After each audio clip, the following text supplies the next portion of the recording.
भारत की 10 सबसे ज्यादा बारिश वाली जगहें जहां की बारिश देखकर आपके होश उड़ जाएंगे। नंबर 10, महाबलेश्वर। घाटियों में बसा एक छोटा सा शहर, लेकिन बारिश के मामले में ये छोटा बिल्कुल नहीं है। महाबलेश्वर जो सतारा जिले में आता है, यहाँ साल भर करीब 2200 मिमी तक बारिश दर्ज की जाती है। ये वही जगह है जहाँ हर साल हजारों टूरिस्ट स्ट्रॉबेरी खाने और बारिश में भीगने आते हैं। घाटियां, झरने और बादलों की लुका छिपी इस शहर को बरसात के मौसम में जादू जैसा बना देती है। नंबर 9, गंगटोक। ये शहर न सिर्फ अपनी शांत वादियों के लिए फेमस है, बल्कि यहाँ की 3500 मिमी से ज्यादा की बारिश इसे और भी खास बना देती है। इमेजिन करो, पहाड़ों पर गिरती तेज बारिश और आसमान को छूते बादल, हर सीन पोस्ट कार्ड जैसा लगता है। यहाँ की बारिश सिर्फ मौसम नहीं, एक एक्सपीरियंस है। नंबर 8, अंबोली। ये छोटा सा हिल स्टेशन हर साल करीब 7000 मिमी बारिश सोख करता है। यहाँ की वाइल्ड ग्रीनरी और घाटियों में गिरते झरने, आपको ऐसा लगेगा जैसे आप किसी फेरी टेल वर्ल्ड में आ गए हों। नंबर 7, पासीघाट। पासीघाट, जिसे अरुणाचल का गेटवे कहा जाता है, बारिश के मामले में भी किसी दरवाजे से कम नहीं। यहाँ हर साल औसतन 4300 मिमी तक बारिश होती है। चाय के बागान, धुंध से ढके जंगल और बहती हुई सियांग नदी, सब कुछ मिलकर इस जगह को एक बारिश वाली जन्नत बना देते हैं। नंबर 6, कोझिकोड। केरल के पश्चिमी तट पर बसा कोझिकोड सिर्फ इतिहास के लिए नहीं, बल्कि 3200 मिमी की जबरदस्त बारिश के लिए भी जाना जाता है। बारिश के मौसम में यहाँ की गलियां, समुद्र तट और नारियल के पेड़ ऐसे महकते हैं जैसे प्रकृति खुद कोई इत्र छिड़क रही हो। नंबर 5, इडुक्की। इडुक्की एक ऐसा इलाका है जहां बारिश के साथ साथ पहाड़, जंगल और डैम्स भी आपका स्वागत करते हैं। सालाना करीब 3000 मिमी बारिश यहाँ गिरती है, और जब ये बारिश यहाँ की वादियों से टकराती है तो हरियाली एकदम चमक उठती है। ये जगह बरसात में इतनी प्यारी लगती है कि लोग यहाँ फोटो खींचने के लिए दूर दूर से आते हैं। नंबर 4, वायनाड। अगर आप उन लोगों में हैं जो कॉफी पीते हुए खिड़की से बारिश देखना पसंद करते हैं, तो वायनाड आपके लिए परफेक्ट है। साल में करीब 3000 मिमी बारिश के साथ ये जगह कॉफी बागानों, पहाड़ियों और ट्रैकिंग के लिए जानी जाती है। यहाँ बारिश सिर्फ एक मौसम नहीं है, ये एक फेस्टिवल जैसा लगता है। नंबर 3, कन्नूर। समंदर के किनारे बसा ये शहर हर साल करीब 3400 मिमी बारिश का स्वागत करता है। इमेजिन करो, एक तरफ तूफानी समंदर, दूसरी तरफ झूमती हुई बारिश, एकदम सिनेमैटिक वाइब। कन्नूर के किले, समुद्र तट और लोक कला बारिश के मौसम में किसी मूवी सेट से कम नहीं लगते। नंबर 2, एर्नाकुलम। यहाँ की बारिश जितनी ज्यादा है, उतना ही ज्यादा रोमांस है इस शहर में। कोच्चि के अंदर आने वाला एर्नाकुलम हर साल 3400 मिमी तक बारिश पाता है। बैकवाटर में तैरती हाउस बोट्स और हर ओर से घिरी हरियाली यहाँ की बरसात को पोएट्री बना देती है। नंबर 1, थ्रिस्सूर। और लीजिए, सबसे ऊपर है थ्रिस्सूर। केरल का यह सांस्कृतिक शहर हर साल लगभग 3400 मिमी बारिश लेता है, लेकिन ये बारिश यहाँ का मूड नहीं बिगाड़ती, बल्कि और भी रंगीन बना देती है। त्योहार, मंदिर, लोक संगीत, सब बारिश के साथ मिलकर आपको ऐसा अनुभव देते हैं जो कहीं। जब नर बतख अग्रेसिव होकर मादा से जबरदस्ती से प्रजनन करता है, तब मादा बतख उसके साथ कुछ ऐसा करती है जिसे सुनने के बाद आप चौंक जाएंगे। प्रजनन के दौरान मादा बतख ऐसा क्या करती है जिससे जान के सारे वैज्ञानिक और सारे डॉक्टर भी हैरान रह गए? तो चलिए जानते हैं मादा बतख के यह अजीबोगरीब काम के बारे में जो नर के साथ करती है। आज हम बात करेंगे मलाड प्रजाति के बतख की, जो दुनिया में सबसे कॉमन और सभी जगह पर पाए जाने वाली बतख की प्रजाति है। इस बतख में जंगली जानवरों जैसी रणनीति, मानव जैसे व्यवहार और अजीब प्रजनन की बायोलॉजी छुपी हुई है। मादा बतख एक साथ 8 से 13 अंडे देती है और लगभग 28 दिन तक मादा अकेली अंडों को सेती है। इस दौरान नर साथ नहीं होता। इस अंडों में से सभी चूजे एक साथ बाहर आते हैं और 1 से 2 दिनों में मादा उन्हें तालाब की ओर ले जाती है। नर बतख में चमकदार हरा सिर, सफेद गला पट्टी और भूरे रंग की छाती होती है, जबकि मादा भूरे रंग की धब्बेदार होती है। 6 से 10 महीने में बच्चे प्रजनन के लिए तैयार हो जाते हैं, लेकिन ज्यादातर अगले साल की सीजन में ही अपना साथी खोजते हैं। अब जानते हैं कि मादा बतख के साथ नर बतख जबरदस्ती से प्रजनन करता है, तब क्या होता है। आमतौर पर बतख में एक मादा के अनुपात में 3 या 4 नर बतख होते हैं, इसलिए ज्यादातर मादा को पाने के लिए नर के बीच में कभी कभी लड़ाई भी होती है। दूसरी ओर नर बतख प्रजनन के लिए मादा के साथ बहुत एग्रेसिव बिहेवियर दिखाते हैं। इसके चलते कभी कभी मादा बतख की मर्जी के बिना ही नर बतख प्रजनन करते हैं। उस समय मादा उसका बाहरी रूप से विरोध नहीं कर सकती, लेकिन उसके शरीर की अंदरूनी सिस्टम उसका एक गजब का विरोध करती है। दरअसल मादा बतख की अंदरूनी सिस्टम ऐसी विचित्र और अद्भुत है कि और कोई जानवर में यह देखने को नहीं मिलती है। जब नर बतख मादा के साथ जबरदस्ती से प्रजनन करता है और नर बतख का स्पर्म मादा के शरीर में प्रवेश होता है, तब मादा के शरीर के कुछ हिस्से उस स्पर्म को दूसरी दिशा में मोड़ देते हैं, जिससे मादा बतख के अंडों तक वह स्पर्म कभी नहीं पहुंचता है।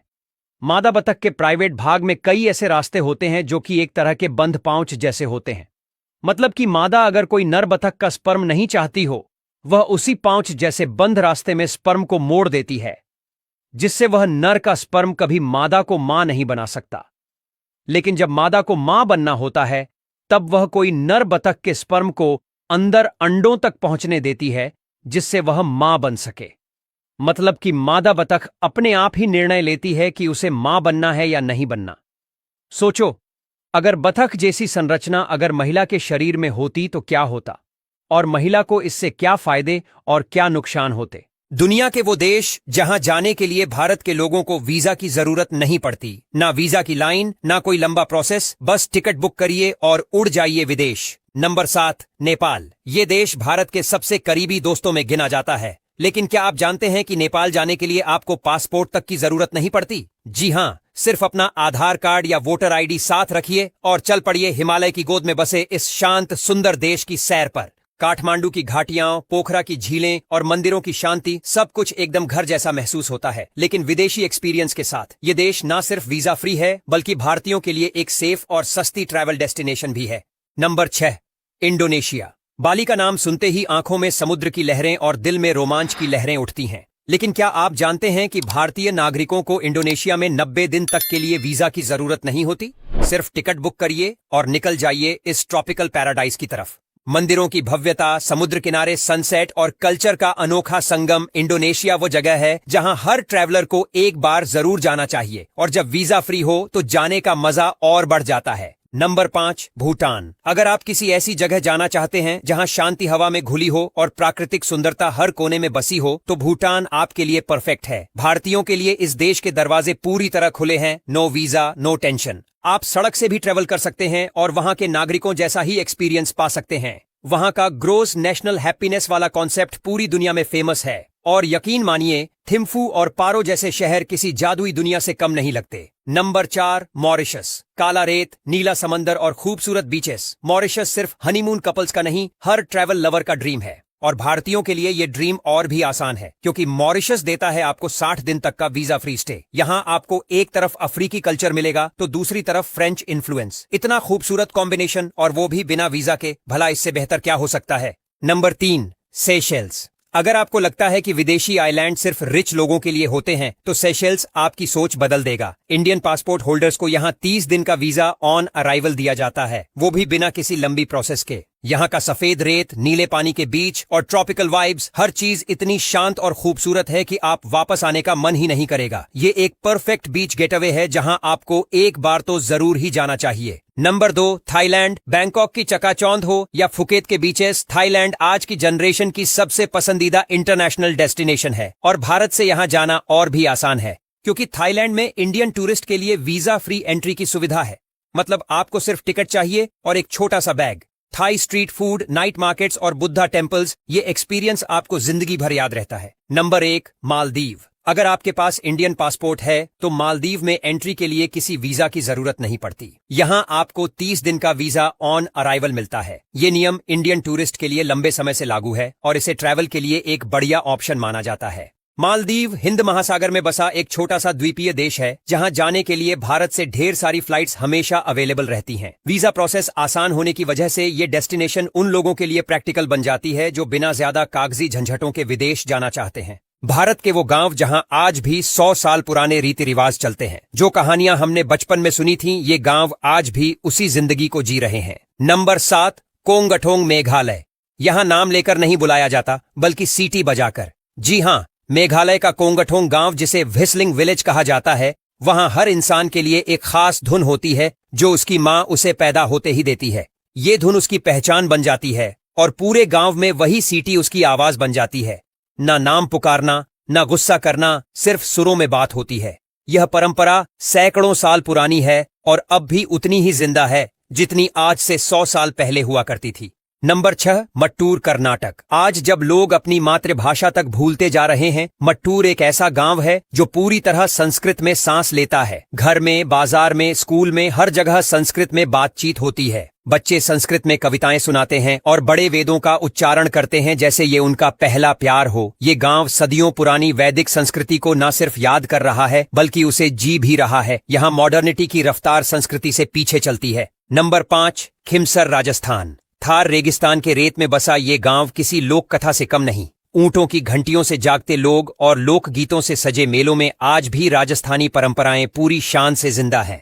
यहाँ की महिलाएं ट्रेडिशनल घाघरा ओढ़नी पहनती हैं और पुरुष पगड़ी बांधकर गौरव महसूस करते हैं। खिमसर का किला, यहाँ के मेले और ऊंट की सवारी सब कुछ आपको 100 साल पीछे ले जाते हैं, वो भी बिना टाइम मशीन के। नंबर 4 चिलिका धानुसाही ओडिशा। इस गांव की जिंदगी झील पर चलती है और नियम कानून भी। यहाँ के मछुआरे आज भी उसी तरीके से मछली पकड़ते हैं जैसे उनके पूर्वज करते थे। बांस का जाल, लकड़ी की नाव और मंत्रोच्चार के साथ काम की शुरुआत।